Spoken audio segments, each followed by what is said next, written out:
সকাল 11টা। ঢাকার কারওয়ান বাজারে অবস্থিত দেশের সবচেয়ে নিরপেক্ষ, সবচেয়ে বস্তুনিষ্ঠ এবং সবচেয়ে সুশীল সংবাদ মাধ্যমের শীতাতপ নিয়ন্ত্রিত চকচকে নিউজ রুম। সম্পাদকের ডেস্কে সকালের কফিটা জুড়িয়ে যাচ্ছে, তার কপালে গভীর চিন্তার ভাঁজ। দেশে কোনো মেগা দুর্নীতি হয়নি, কোনো ব্যাংক লুট হয়নি, কিন্তু তার টেনশন অন্য জায়গায়। টেলিফোনের ওপাশ থেকে হয়তো কোনো এক ভিনদেশি দূতাবাস বা সাউথ ব্লকের কোনো বাবু কড়া ধমক দিয়ে বলেছেন, কি ব্যাপার, আপনাদের ওই নতুন পররাষ্ট্র প্রতিমন্ত্রী হুমায়ুন কবির তো আমাদের চোখের দিকে তাকিয়ে কথা বলছেন, মক্কা চুক্তিতে যাওয়ার কথা বলছেন, আপনারা কি করছেন, একটা কিছু বের করুন। সম্পাদক তার তুখোড় ইনভেস্টিগেটিভ সাংবাদিকদের ডাকলেন, যে কোনো মূল্যে হুমায়ুন কবিরের একটা খুঁত বের করো। সাংবাদিকরা দিনরাত এক করে ফেললেন, কোনো দুর্নীতি পাওয়া গেল না, কোনো স্ক্যান্ডাল পাওয়া গেল না। অবশেষে তারা এমন একটি ব্রহ্মাস্ত্র আবিষ্কার করলেন যা দেখে তারা আনন্দে নেচে উঠলেন। পাসপোর্ট। হুমায়ুন কবিরের দ্বৈত নাগরিকত্ব আছে। পরদিন বিশাল হেডলাইন করে খবর ছাপা হলো। নিউজ রুমের কর্তা ব্যক্তিদের চোখে মুখে এক ধরনের আত্মতৃপ্তির হাসি। তারা ভাবলেন, এবার ব্যাটা ফেসেছে। কিন্তু তারা ভুলে গিয়েছিলেন যে দেশের মানুষ এখন আর আগের মতো বোকা নেই। তারা ভুলে গিয়েছিলেন যে এই একই নিউজ রুমে বসে তারা বিগত 15 বছর ধরে শুভ জন্মদিন মাননীয় প্রধানমন্ত্রী লিখে প্রথম পাতায় লিড স্টোরি ছেপেছেন। আর যখন তারা হুট করে ইনভেস্টিগেটিভ জার্নালিজমের মুখোশ পড়েছেন, তখন সেই মুখোশের ফুটো দিয়ে তাদের ভেতরের দালালি আর ভণ্ডামিটা যে কতটা নগ্নভাবে বেরিয়ে পড়েছে তা হয়তো তারা টেরই পাননি। বাংলাদেশের সংবিধান অনুযায়ী দ্বৈত নাগরিকত্ব থাকলে কেউ সংসদ সদস্য বা এমপি হতে পারেন না। এটি একটি প্রতিষ্ঠিত আইনি বিষয়। কিন্তু একজন টেকনোক্র্যাট বা অনির্বাচিত ব্যক্তি কি দ্বৈত নাগরিকত্ব বা প্রতিমন্ত্রী বা উপদেষ্টা হতে পারেন? এই বিষয়টি নিয়ে সংবিধানে যে আইনি পাঠ্যকর বা বিতর্ক রয়েছে তা নিয়ে সুপ্রিম কোর্টের আইনজীবীরা আলোচনা করতে পারেন। কিন্তু গুটি কয়েক মিডিয়ার ক্রমাগত এই মিডিয়া ট্রায়াল দেখে দেশের সাধারণ মানুষের মনে একটি গভীর সন্দেহ জাগে। যখন কোনো মানুষের কাজের সমালোচনা করার মতো কিছু পাওয়া যায় না, তখন তার ব্যক্তিগত কাগজপত্র নিয়ে টানাটানি শুরু করাটা মূলত একটি রাজনৈতিক দেউলিয়াত্বের লক্ষণ। মিডিয়াগুলো এমনভাবে হুমায়ুন কবিরের উপর হামলে পড়েছে যেন তিনি বাংলাদেশের কোনো রাষ্ট্রীয় গোপন নথি চুরি করে বিদেশে পাচার করে দিয়েছেন। সাধারণ মানুষ এখন হাসতে হাসতে প্রশ্ন করছে, তবে কি সঠিক পথেই আছেন পররাষ্ট্র প্রতিমন্ত্রী? হ্যাঁ, যখন দেখবেন কোন দেশপ্রেমিক নেতার পেছনে সুশীল সমাজের এই পত্রিকাগুলো আদা জল খেয়ে লেগেছে, তখন বুঝতে হবে ওই নেতা দেশের জন্য চরম ভালো কোনো কাজ করছেন, যা ওই পত্রিকাগুলোর ভিনদেশি প্রভুদের গায়ে জ্বালা ধরিয়ে দিয়েছে। এই মিডিয়া ট্রায়ালের আসল কারণ কি সত্যি সংবিধান বা নাগরিকত্ব? মোটেও না। এই মিডিয়া ট্রায়ালের আসল কারণটি লুকিয়ে আছে হাজার মাইল দূরে মধ্যপ্রাচ্যে এবং নয়াদিল্লিতে। খেয়াল করে দেখুন, বাংলাদেশ যখন থেকে আনুষ্ঠানিকভাবে ঘোষণা দিয়েছে যে তারা সৌদি আরব, তুরস্ক এবং পাকিস্তানের সমন্বয়ে গঠিত মক্কা নিরাপত্তা চুক্তি বা মক্কা ডিফেন্স প্যাক্টে যুক্ত হওয়ার বিষয়ে ইতিবাচক, তখন থেকে ইন্ডিয়ান পত্রিকাগুলো ব্যাপক সোচ্চার হয়ে উঠেছে। তার আক্ষরিক অর্থেই প্যানিক অ্যাটাকে ভুগছে। দিল্লির সাউথ ব্লকে রীতিমতো ভূমিকম্প শুরু হয়ে গেছে। কেন বাংলাদেশ এখানে ঢুকতে যাচ্ছে? তাহলে তো আমাদের দাদাগিরি শেষ। এদিকে বাংলাদেশের ভেতরে ঘাপটি মেরে থাকা ভারত ঘেঁষা শক্তিগুলো এটা নিয়ে চরম উদ্বিগ্ন। তাদের রাতের ঘুম হারাম হয়ে গেছে। তারা টকশোতে বসে মায়াকান্না কাঁদছেন, আমাদের প্রধানমন্ত্রী কেন দ্রুত ভারতে যাচ্ছেন না, কেন ভারতের সাথে সম্পর্ক স্বাভাবিক করা হচ্ছে না। তাদের ওকালতির কোনো শেষ নেই। যখন তারা দেখলো যে কোনোভাবে কাজ হচ্ছে না, বাংলাদেশ তার সিদ্ধান্তে অটল, তখন তারা তাদের শেষ অস্ত্রটি প্রয়োগ করলো। তারা লেলিয়ে দিল তাদের দেশীয় মিডিয়াগুলোকে। টার্গেট করা হলো বাংলাদেশের নতুন পররাষ্ট্রমন্ত্রীর পেছনের অন্যতম কারিগর পররাষ্ট্র প্রতিমন্ত্রী হুমায়ুন কবিরকে। কারণ তিনি আর নতজানো পররাষ্ট্রনীতির পথে হাঁটছেন না, তিনি দিল্লির চোখের দিকে তাকিয়ে কথা বলছেন।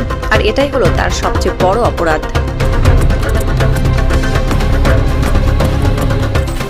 এই থ্রিলারের সবচেয়ে চরম স্যাটারের জায়গাটি হলো আমাদের এই তথাকথিত নিরপেক্ষ মিডিয়াগুলোর নির্লজ্জ দ্বিচারিতা বা ডাবল স্ট্যান্ডার্ড। আজ হুমায়ুন কবিরের নাগরিকত্ব নিয়ে যারা পত্রিকার পাতা ভরিয়ে ফেলছেন, তাদের কাছে সাধারণ মানুষের একটি বিনীত প্রশ্ন, আপনারা কি বিগত সরকারের আমলে কখনো আমেরিকার পাসপোর্টধারী আওয়ামী পররাষ্ট্রমন্ত্রী আলগা মোমেন বা ইউরোপীয় ইউনিয়নের পাসপোর্টধারী হাসান মাহমুদকে নিয়ে একটি কথাও বলেছিলেন?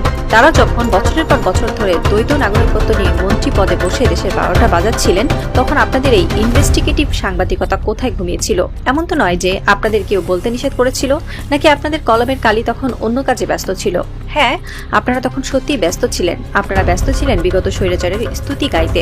আপনারা ব্যস্ত ছিলেন প্রথম পাতার লিড স্টোরিতে বিশাল করে শুভ জন্মদিন মাননীয় প্রধানমন্ত্রী লিখতে। যখন ওই দ্বৈত নাগরিকত্বধারী মন্ত্রীরা দেশের স্বার্থ ভারতের কাছে বিকিয়ে দিচ্ছিলেন, তখন আপনারা তাদের প্রশস্তি গিয়েছেন। আর আজ যখন একজন দেশপ্রেমিক নেতা দেশের স্বার্থ রক্ষায় বুক চিতিয়ে দাঁড়িয়েছেন, তখন আপনারা তার পাসপোর্ট চেক করতে এসেছেন। আপনাদের এই ভণ্ডামি দেখে আজ শয়তানও হয়তো লজ্জায় মুখ লুকাবে।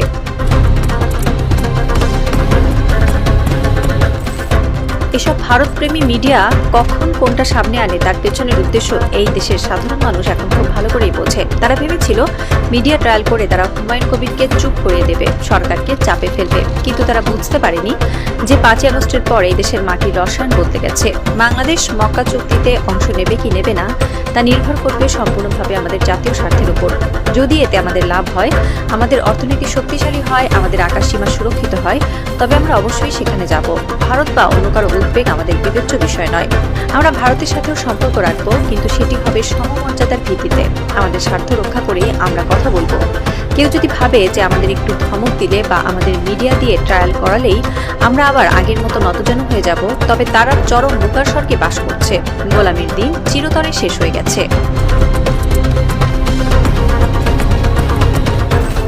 আজকের দিনে বাংলাদেশের রাজনীতিতে একটি পরিষ্কার লিটমাস টেস্ট তৈরি হয়েছে। আপনি কে তা প্রমাণ হবে আপনার অবস্থানের মাধ্যমে।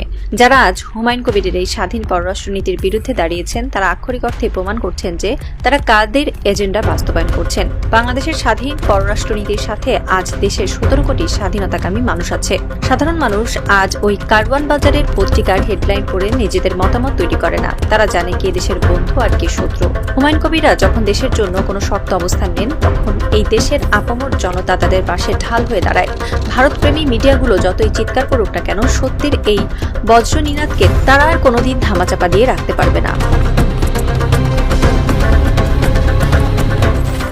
কারওয়ান বাজারের শীতাতপ নিয়ন্ত্রিত ওই বদ্ধ ঘরগুলোতে বসে যখন ষড়যন্ত্রের কালো ধোঁয়াশা তৈরি করা হচ্ছিল, তখন বাইরের স্বাধীন বাংলার আকাশে ঝকঝক করছে সকালের কড়া রোদ। ঢাকা বিশ্ববিদ্যালয়ের টিএসসি থেকে শুরু করে টেকনাফ বা তেঁতুলিয়ার চায়ের আড্ডায় আজ আর কোনো হতাশা বা সংশয় নেই। প্রতিটি মানুষের হাতের স্মার্টফোনে আজ ঘুরছে হুমায়ুন কবিরের সেই অকুতোভয় জবাব, আমি বাংলাদেশের নাগরিক, ওদের জ্বালা কিসের। এই একটি বাক্য আজ যেন 17 কোটি মানুষের মনের কথা হয়ে উঠেছে। যে দালাল মিডিয়াগুলো ভেবেছিল ভিনদেশি এজেন্ডা বাস্তবায়ন করে চরিত্র হননের সস্তা নাটক সাজিয়ে তারা দেশের মানুষকে বোকা বানাবে, তারা আজ দেখছে এক অভাবনীয় দৃশ্য। সাধারণ মানুষ আজ আর খবরের কাগজের হেডলাইন দেখে বিভ্রান্ত হয় না, তারা সত্য আর মিথ্যার পার্থক্য করতে শিখে গেছে। এই দেশের মানুষ আজ প্রমাণ করে দিয়েছে যে তারা এখন আর কোনো কাগজের পাতায় নির্দেশনায় চলে না, তারা চলে নিজেদের দেশপ্রেমের নিখাত আবেগে। গত কয়েক মাসে এই দেশটা অনেকটাই বদলে গেছে। এই মাটি এখন আর কোনো পরাশক্তি বা তাদের দূষরদের খেলার মাঠ নয়।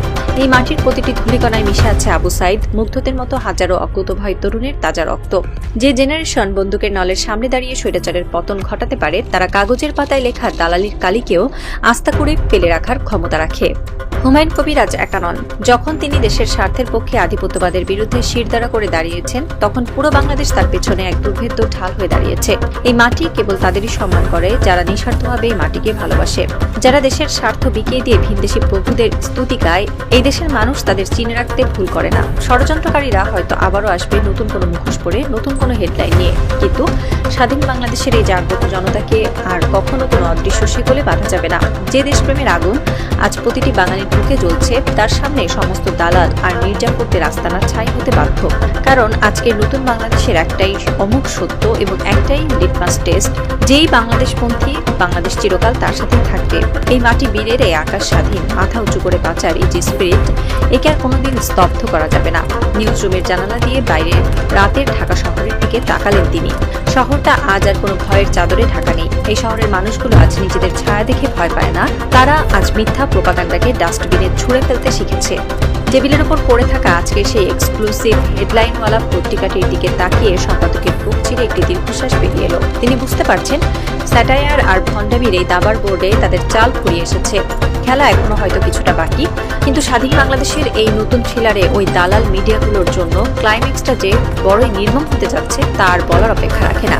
সাসপেন্সের এই রাত কেবল তাদের নিজেদের দেউলিয়াতেরই নীরব সাক্ষী হয়ে রইল।